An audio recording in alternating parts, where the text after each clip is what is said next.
So I thought I was a healthy, middle-aged woman. I had 2 teenage daughters. I exercised regularly. I went on my exams, doctor healthcare checkups, and I thought it was, healthful diet here. It was a month after a clean bill of health from my annual gynecological visit. I was diagnosed with late-stage ovarian cancer. This is the Healthy Lifestyle Solutions podcast, and I'm your host, Maya Acosta. If you're willing to go with me, together we can discover how simple lifestyle choices can help improve our quality of life. Let's get started. Before I introduce today's guest, I would love to read 2 podcast reviews that I recently received. One is from Andrea Will Woods, and she says, "All things health. I love health and wellness podcasts and appreciate Maya's approach. Her interview guests have a range of backgrounds, and she creates a safe space for an open and interesting conversation." Thank you, Andrea. That is my whole goal, is to create a safe space. And of course, I would love for people to come on and talk about various topics related to health. MD 728, and it's titled Great Show. Maya provides passionate and honest guidance on how to be the healthiest version of ourselves. Highly recommended for those wanting to take better care of themselves. Thank you so much for that nice review. I have made it even easier for you to leave a review. Simply go to this link and it'll guide you and show you how to do it on Apple Podcasts. It's ratethispodcast.com/HLS. I usually always at the end of every episode ask that you do a review. So this is the link that you would want to use and makes it a lot easier. So, this is the month of June when we continue to celebrate cancer survivors. And today's guest is Sally Lipsky. She's a plant based nutrition educator and author. Sally Lipsky had a successful career as a professor of education. However, a diagnosis of late stage cancer changed her path.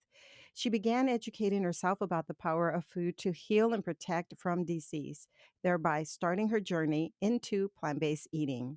She's the founder of the nonprofit Food for Health and leader of Plant Based Pittsburgh, with a mission of creating communities of health based on plant centered food choices. In this conversation, not only do we talk about her diagnosis and stage 4 ovarian cancer, we talk about her contribution to the We Did It Summit, which is coming up on June 23rd. And I invite you to visit my affiliate link and sign up for this summit, where you will learn better strategies and ways to speak with individuals as you help them come on board with this plant based lifestyle. As always, a full bio and the links for each of my guests can be found on the website healthylifestylesolutions.org. I also invite you to visit my Instagram page. I'm having a lot of fun making reels and short clips of my interviews, and that's at Maya underscore HLS underscore podcast. And make sure that you subscribe. And I hope that you enjoy this episode. Welcome, Sally. Well, it is delightful to be here, Maya, really. I enjoy speaking with you, as you know. And I'm actually going to let our listeners know that you have been on the podcast before when I interviewed you last year. To learn more about you as a pod leader, you're part of the Pod Advisory Committee for Plant Pure Communities. So you continue to be active in helping to spread the word about the power of plant-based foods. Yes, yes. As you know, it's a compulsion, you know, we can't stop.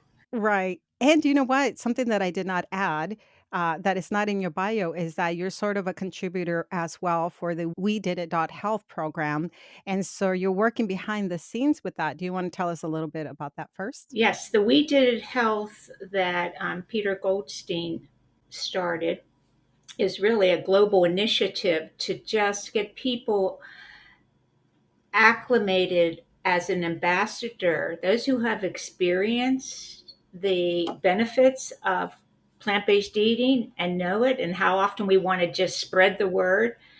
But weDIDit.Health is trying to get the word out to others, but in a very kind, gentle, and way that is open and accepting, so we don't turn people off. Be it that health of our bodies, animals, planet, all those different factors. So I'm working on, because I do have a background as an educator, so I am working on the ambassador curriculum that will be rolled out June 23rd in Cleveland, Ohio, or online in conjunction with the National Health Association conference. Lots going on. And let me just clarify a couple of things. So, we have had Peter Goldstein on the show. We've spoken about weDIDit.Health. We've had people like Dr. Angela Crawford who come on and talk about that psychology behind creating change and transitioning. She spoke to us about how we can support people. You're talking about the ambassador curriculum. And so, for listeners who may not be familiar with that means, what is an ambassador? The way that I've heard Peter say and describe being an ambassador is just anyone who's helping to spread the message about the power of whole foods. Is that right? That is right. And Someone who yep. has been impacted and wants to tell others. Um, and the training is not extensive, but it's fun, and it is we're making it very friendly, just to listen to Angela Crawford, and she has been with several guests doing three different recorded events, and she wrote that beautiful ebook. And the certification is on now how to apply it, to try it out, to go with some of those how do people change, and then let's try it out with each other. Do some reflections, doing some activities, and feeling like you have some more tools in your back pocket. You're feeling a little bit more empowered, so that when you talk about it, with the word choice, it's huge. Your verbal, nonverbal cues that you're giving people, how and what are the attentive listening things. So some real basic communication tools, and some fun scenarios to try out. So we have you to thank then for the curriculum. Like when I do this, if I participate in this training, you're the one that organized all this. You put Yes, together this yes. program. It's going to be on the Teachable platform, and we're, as we said, we're going to really roll it out in person, because it's always things done, learning experiences in a collaborative in person setting is always so much enjoyable, and it's a stronger learning setting. So that will be fun. You helped me to sort of redefine my title when I've said in the past that I don't have a background in healthcare. So I'm not a doctor, I'm not a physician, and I'm not a dietitian or a nutritionist. I'm not certified as a health coach. However, for me, also having been an educator, teaching people and really giving them access to resources was very important to me. So I remember at the end of our conversation, you once told me, "You're a health educator." Health and wellness. And I said, that's it. That is really it. Is that I love learning. I love educating it, and I'm very curious about a lot of things. So I love researching, and as a result, I like sharing that information. And that's what you do as well. You give your pod in your area in Pittsburgh, you give them resources. You send out a very informative newsletter to your subscribers. So you're an educator. Yes, yes, it's a Yep. very high calling in its own way. Yes. So let's talk about your story, Sally. Tell us about your cancer diagnosis. And if you'd like, you can start from a little bit of your background. I've had other individuals who come on and say, I was doing everything right.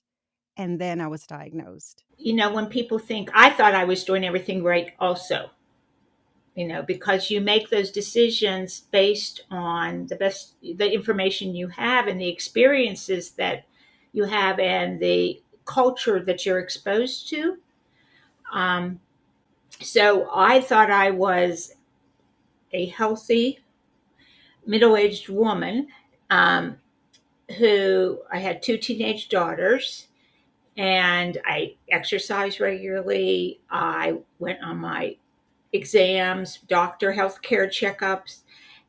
And I thought it was, healthful diet here, what they tell you, lots of calcium, low fat, cow's milk, yogurts, lean, chicken, fish. So it was and I'd like to tell listeners, it was a month after a clean bill of health from my annual gynecological visit. I was diagnosed with late stage ovarian cancer. So that was, needless to say, shocking for me. And as it is a shocking diagnosis of cancers, shocking to not most people, not everyone, but yes. So I thought I had a urinary tract infection that wouldn't go away, and finally I was fortunate enough to have a doctor who said, let's get an ultrasound, and that's probably just a cyst, and then the blood work confirmed it immediately. And so I had the following week, I had excellent surgeon and the standard round of chemotherapy. I went through that. And about 6 months later, this was in 2008, I was always so nervous. Every checkup, every scan, every, blood work, it's like, and they went to an appointment in 2008, and they said there's no evidence of disease. So it was like, whew, okay. However, it was a big however. The type of cancer that I had more often than not comes back within the 24 months because it tends to be very resistant to chemotherapy. So, and I was still doing blood work every 3 weeks at that time. I was just waiting. I said I felt like a ticking time bomb, waiting for the cancer to come back. And then several months later, I just happened to read an article in our local paper where the science writer was interviewing Dr. Shervin Schreiber, who wrote Anti-Cancer, had come out, Anti-Cancer, the New Way of Life. He was a physician, a researcher and physician locally. He was working at the University of Pittsburgh Medical Center and doing some research on the brain with a partner, and somebody did not show up to have the scan done. So he said to his partner, I'll just do it. So just do the scan on me. And that's where they found he had a brain tumor. I think it was 31, as I recall, seemingly healthy. But that led him, and then it receded, and then it came back. So the bottom line is he wrote this book. And I was reading this article, and I had, up to that point, never in my life considered the importance of food in health, in disease, really. And so that's sort of like, whoa. I remember the day and time I was on a treadmill when I was reading that. And so it was like, whoa, my gosh, I've got to explore. So that took me on the road to reading, looking at the research, going to, T. Colin Campbell, Neil Barnard, all the work that had been done previously in regards to especially the cancer progression and the animal proteins. And so I just kept on learning. I have to learn. And what that translated into is more feeling of self-control over this disease. And that is the power of whole food plant-based eating. You do feel nothing is foolproof. You can think, but if you're looking at the odds are, it's reducing the likelihood. And here it's been 14 years later, and I have not had a recurrence. I have kept cancer at bay. So I think part of that is adopting a whole food plant-based diet, among other changes. yoga, meditation, all those lifestyle changes that you make when you're facing this very serious illness. So I really am so grateful. You look back at the China study and the work that T. Colin Campbell did, and the difficulties he had to really get the truth out about this food. Mm-hmm. And so I felt, as an educator, this is what I have to do. I started going to libraries, adult education programs, locally, anybody that would have me to just tell people, made PowerPoints, PowerPoint queen, and did some classes, as I said. And in about 2014, the last class of a several week series at our local adult ed group, a woman said to me, "Now what?" And I thought, "You're correct. You need support. This is really a lifestyle change, and you're swimming upstream, so to speak."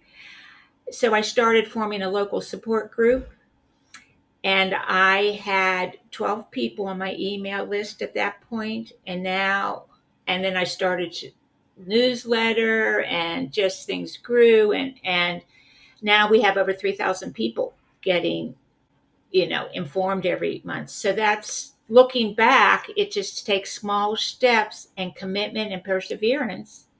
And that, as we said, that really compelling feeling. I need people to know this. So, first, congratulations on being a survivor.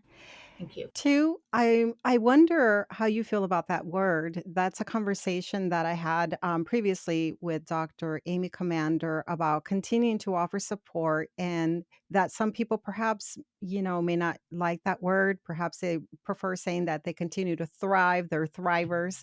Um, but what's your perspective in terms of how you see yourself today? Do you see yourself as a survivor? In regards to cancer, yes. I mean, in some ways, I say that because in some ways, we all survive various difficulties, challenges, trauma in our own ways. But it is one of those common words that people understand in regards to cancer. And again, it helps me as a survivor. Then, if I can tell my story, and then if I can get the word out using that word, sure. Yeah. It doesn't bother me. So when I was speaking with Dr. Commander, which is why I was interested in speaking with you, she talked about how it's important to continue to offer support for individuals who have survived cancer. So a lot of times when you're going through that experience after diagnosis, you have a team who support you and help you as you're going along this path of having your chemotherapy, of having your procedures done. And then you come out of it and you feel abandoned in a sense, left alone. And you touched on it right now when you said continued support is important, and not just the social aspect of having that support, but also continue to have tools so that you can reduce your risk for facing cancer for the second time. Can you talk a little bit more about how you have been able to find support? Has it been as a result of you putting together your pod, or did you find groups that you were part of on Facebook?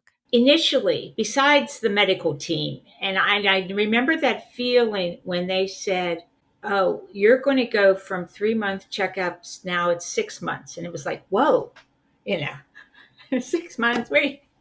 And then they said, then when it came to a year, you only have to come once a year. It was like, what? Really? You're letting me go? Just like that? You're like, What? unsupervised? Are you sure I'm okay? And I remember the nurse practitioner, Nora, who was, I just love, but she said, it's at the 5 year point, go live your life. And it was like, oh, okay.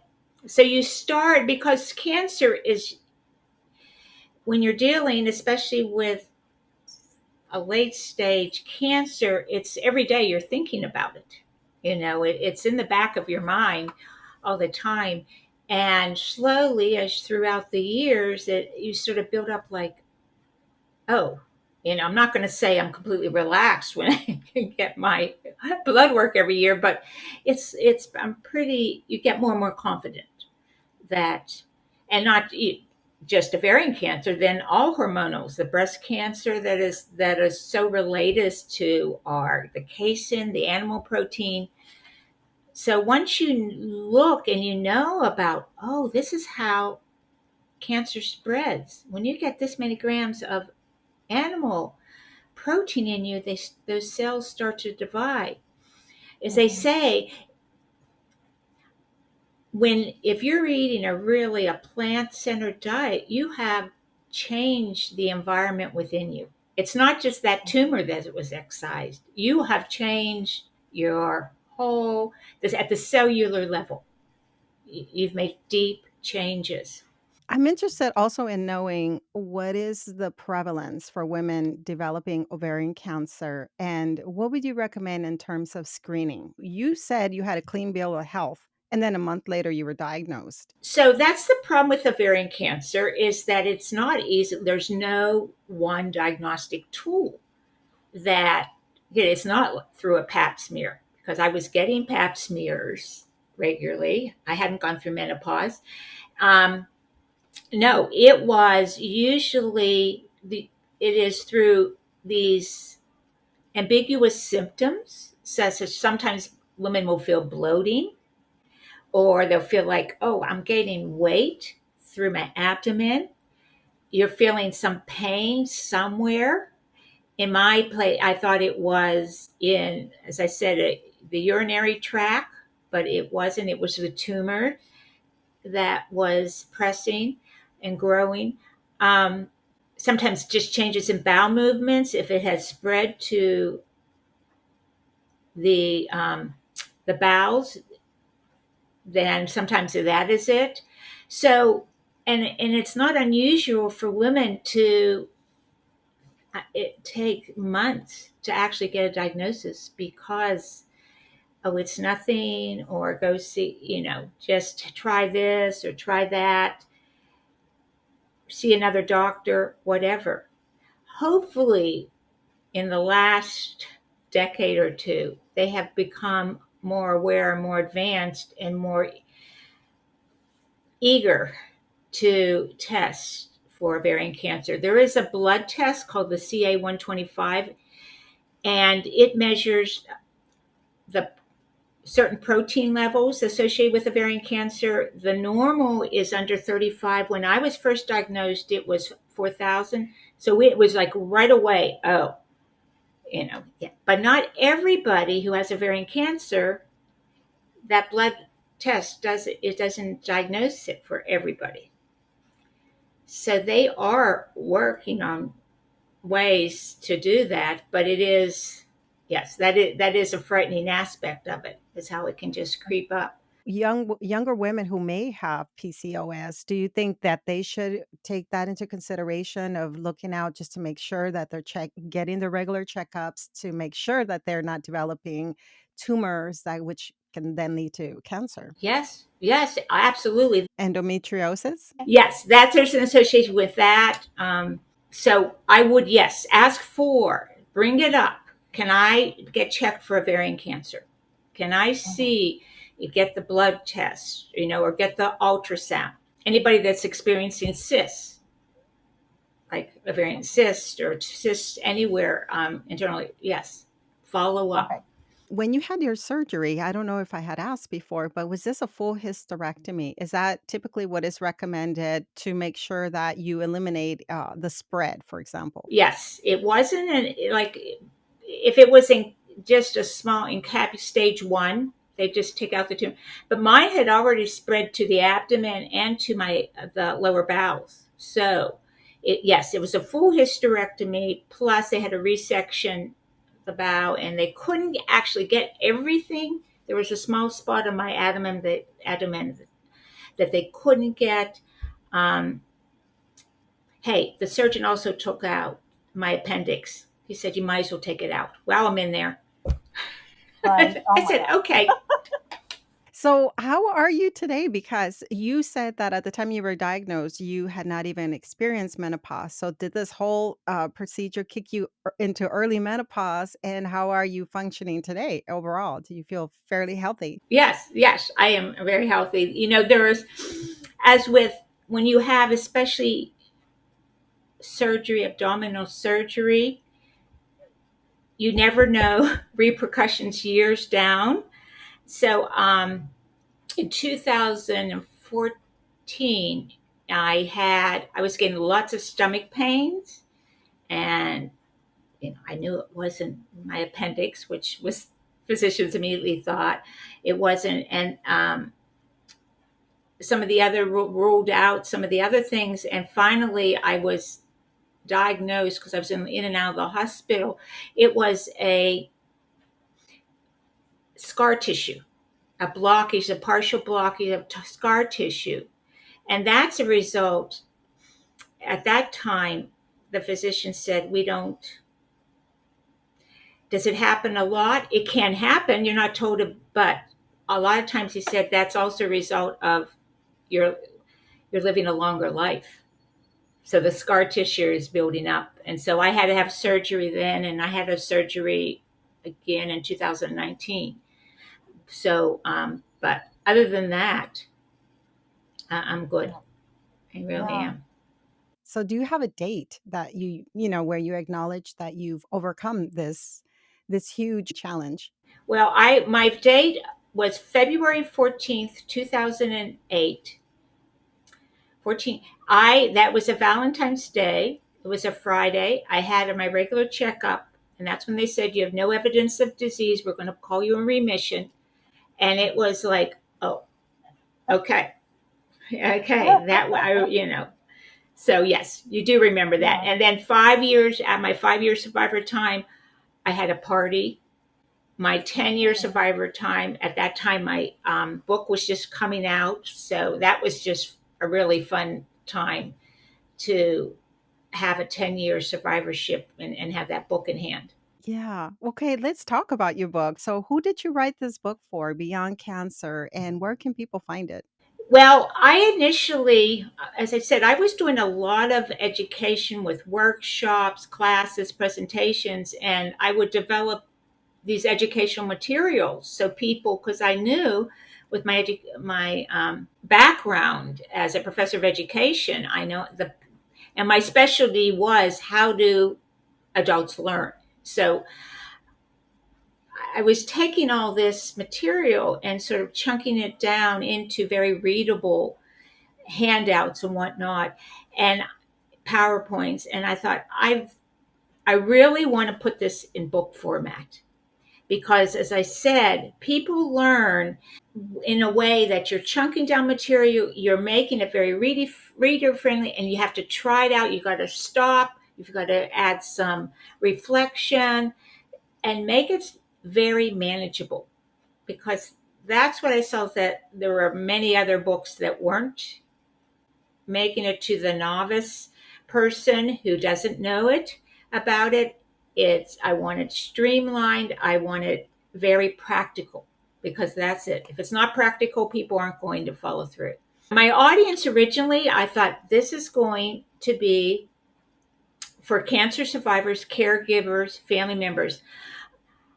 I had to personally dig for all this information. I had to dig for it. You sort of pull it out of various places, books, conferences, websites, and other people shouldn't have to. So that's why I really dedicated the book to the other cancer survivors, many with I was on the journey with and unfortunately passed away. So I thought, wow, if only, because this information, certainly in my and many people, it's not available in our healthcare systems. It's not available certainly in mass media. We get so many. It's extremely confusing, and most our healthcare practitioners treat the disease, but here we are back to the cause. It's a great point that you're making of taking resources that you've already had been gathering and putting them in a book format. It can be devastating to just have that constant worry, and really, I don't know if sometimes people suffer sort of like PTSD or some sort of trauma after having gone through all that. There is, absolutely. And it's really rewarding when as I said, originally this is for, I thought it's called Beyond Cancer. So, it's like cancer, there's a readership here. But then when, like the Amazon reviews that every once in a while I go look at, and someone say, oh, this isn't just for cancer, this is for anybody. This is an easy, um, readable, manageable book for anybody who's making that transition Mhm, into a plant-centered diet. So that's very mhm. fulfilling when you see there's a broader audience than you even thought you could get. Your book has practical tips basically on how to do groceries. So you said earlier that it could be for caregivers as well, or the individual who has survived cancer, but you give them tips. So if you're just starting off on learning how to incorporate plant-based foods into your life, this is a great an easy guide that you can kind of throw in your purse when you do groceries. And then you have simple meals, you have tips on how to travel, which we know can become very difficult. Anything else you'd like to tell us that we can find in the book? Well, the one thing that I mention in the book towards the end is the importance of support, because I refer to a Humane Council that survey in 2014 where they talk about 10% of the people who go vegetarian and vegan, the relapse rate is fairly high. And the main reason that they relapse is because, when I say relapse, they start eating animal products. Okay. And the main reason that they do that is because they're feeling isolated. They are they're a lone person Yeah. here among every other animal and meat eating, um, populations, family, friends. So this can be very social isolating, or made to feel, um, in some way less than. You're not. So I say find your support group, find your tribe, so to speak. And I look at, this is where Plant Pure Communities comes into effect. You can go online and see if there's a group near you. But with there's so many online opportunities also. In Pittsburgh, we do Plant Based Pittsburgh. We do at least one cooking demo. We have guest speakers, and we open up to anybody. Anybody can register for our events. So it is, or Oh, form your own support group, but it's really important to feel like reinforced this is the right thing to do. I am doing this for myself. That's the other thing I say is own your identity as a plant-based eater. I love that idea, Sally, that you can create your own support group if you don't have one. I'm curious about your support group before, your pod before the pandemic. I always have to, I feel like I always have to say that. Yeah, it's the Were truth. you were you attracting people as well who are cancer survivors or going through a cancer diagnosis? Did you attract individuals like that because of your own story?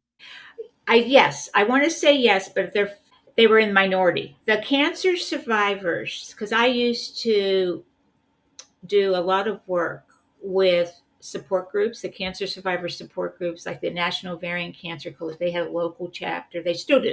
So that, um, and some of the other cancer support got my word and name, and I'd go, and there's a lot of pushback when these are people. Some of them are still they're in active treatment, but that was a surprise for me, is the pushback. I thought, wow, to me, this was the light bulb. I'm embracing this, as I said. But as we know, food habits are so ingrained. They're so part of people's sense of who they are, their relationships. And there's a big, huge psychological factor in it. It's not easy, let me say. When you're trying to spread the word, you're without a doubt you're going to get pushback. It makes you feel good. You got to, and Yeah. maybe that one person will come back to you next time, like someone did. I just remember them say, "I just do all almond milk now." Like, okay. When you say pushback, was that from like the main leaders of or the organizations? I called it the black hole. I went to a brunch, breast cancer survivor brunch at a local. This is an example, at a local hospital. Had really ornate, and you sell purses, and they're doing, and they were serving. It was a brunch, so they had sausage, they had sweet rolls, they had French toast with syrup and butter, they had one tray of fresh fruit. Okay, they had bagels and white. Okay, bagels, and this was, I don't know, maybe a half dozen years ago. And I never travel without food. That was another thing. I never go anywhere without food. In my purse, in my car, in my book bag, whatever. And that's okay for me because I ate, but I was appalled. I was appalled. The money spent, this was a big fundraiser. And I wrote a email to the organizers, and I said that as a cancer survivor, you have to be very kind and gentle in your message, as I was always try to do. I would next year. Oh, because someone had said it was cost related too. I said next year it would be so easy to do some grain salads with bean. I will help you. I would be delighted to help you with that. So that's an example where you never hear back, and it's called that the black hole. Okay, I could go on, Okay. I could go on and on. So, but Yeah. an occasion you will get an oh, I get like once I wrote about the Woman Cancer Research Center, and they had yogurt as one of the top 5 things to do, and I wrote and said, this is you should probably there's a good chance it's related to breast cancer, ovarian cancer, these hormonal cancers, and they did take it off the Mm. page. So, just little things like that. And then there's a lot of the people you could are either I can't live without my cheese, Yeah. and then I try to counter it and give options, because it is so, as Neil Barnard calls it, a block of carcinogen. But I will never forget him when I heard him say that. Yeah, he Oh my was God, that's so talking, I think funny. in Pittsburgh here, or maybe it was when I was in DC, but yeah, Uh-huh. yeah, a block of carcinogen. It was like, whoa, okay. If you had to sort of give some words of encouragement to just someone who's undergoing a health scare related to cancer, do you have any words of encouragement? I want to say cancer doesn't scare me like it used to if you had 15 plus years ago, because I realize now, as you said, turning cancer development on and off, turning gene expression on and off. I realize the power of food and food choices in arresting, fighting, arresting, and in some cases, even reversing, like prostate cancer, even reversing cancer development. It's huge. It is so huge. Yeah. So when somebody says, like a friend of mine last year had very early stage some cancer, and I said, "That's okay. I'm not afraid of this. You'll get through." And gave her all this, information and support.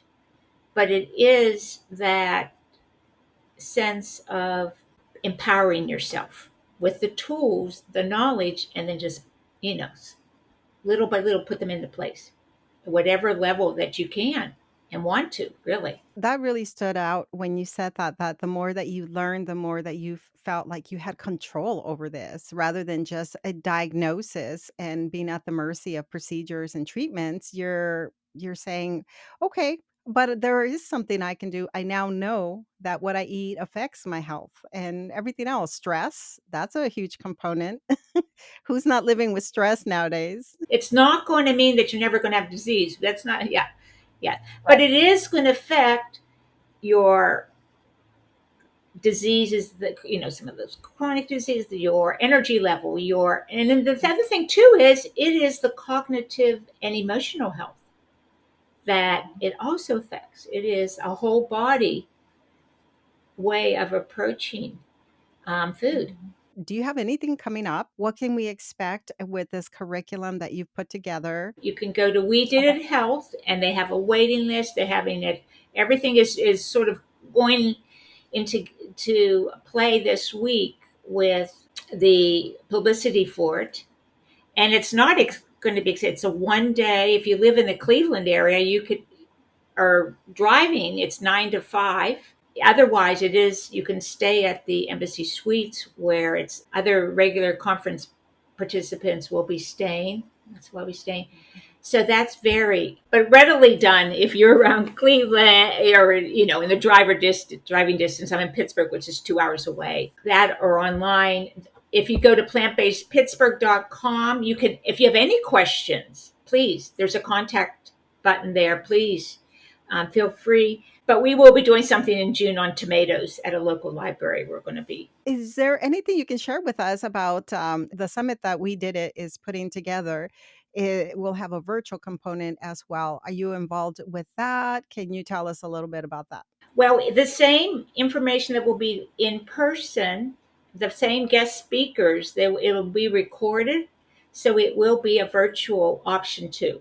And as I said, the content will be put on our Teachable platform. And then when people complete this certification, listen to the recordings, read some things, some activities, and reflect, when they're done with that, they will get a acknowledgement that they are a certified weDIDit.Health ambassador. Whether I think that they're doing a badge, a certificate. But just like you said, though, and we've talked about it throughout this conversation, that people are at different levels of readiness, and it sounds like what you put together with the curriculum is that you're teaching people how to work with those different levels of readiness to help people come on board. If it's even worth your time.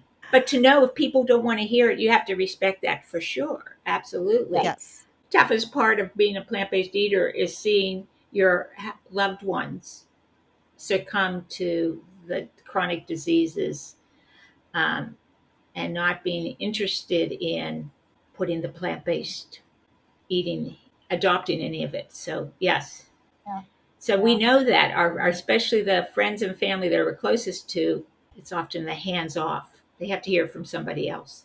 That is very, very true. I wish I would have learned that lesson early on in this lifestyle, because that's the first thing probably that I would tell people when they come on board is don't go and try to convert and try to, be too aggressive with people, because I can really put them off, like turn them off from hearing the message. And I feel like I was, but many of us are. We just want to create our community. And why wouldn't we want our loved ones to be part of that community? But yeah, that would be the first thing that I would have wanted to learn is, okay, just be a living example of what this way of living does for your health and really your overall way of life and your perspective on life, how you begin to care about the animals and the planet. So, if people are interested in learning more about you or joining your pod, what's the best way? Do you have a website that you'd like for them to visit? Yes, just plantbasedpittsburgh, one word.com.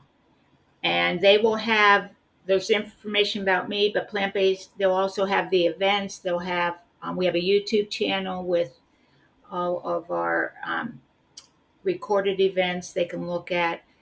We have free recipes, give away lots of free recipes on our website, newsletters that you can look up the index of newsletters. So We should also mention that you also interview other people. So, you want to share with us real quick some of the guests that you've had on? we've had a number of physicians, because it's always when you can get a member of the medical establishment. to say this, to talk from their perspective. It is adds extra weight onto it.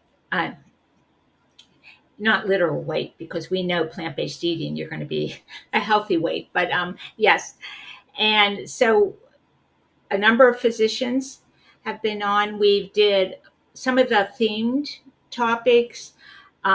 We did something on last year, a couple years, we did something on gardening. So we had a local person who does a lot of gardening work present to us. Sprouting, we had a guest do sprouting. So some of those related topics. The ones that, without a doubt, the people like the best is when we do, like last time we had a diabetes, I did the educational part with the PowerPoint. And by the way, anybody who signs up for our Zoom will get an email from me the following day with a link to the recording and the recipes, because people want to see the cooking demos and the recipes. So try to combine some educational information with the recipes, and they can watch the other person who I was doing it with me, Lulu, who was doing the cooking. I don't like to cook that much, which is why I did my book on convenience and Well, I like to keep it simple too. And my husband, he's kind of like, "What are we going to have for dinner today?" Some people like the themed meals. Like, is it Italian? Is it Chinese? Me personally, I love to keep it simple. I don't mind eating leftovers. I don't mind combining things. I don't necessarily need a recipe. I just know, what I like to eat. So I am in complete agreement with you on that, Sally. That it's just, if we complicate it and try to have a different meal every evening, it's just not sustainable. who wants that? I love leftovers. The more the merrier. Use your freezer. I love being able to pull something. I feel a sense of security when I know that there's something I can pull out there. And you were talking about always traveling with food, and now that when we hit the road or somewhere, I think I travel with too much food, like I overpack food. But that's because it is like a safety net. Like you just want to make sure you're covered in case there's a situation. You always have something to eat. So, well, this has been a pleasure as always, Sally, speaking with you. I love hearing.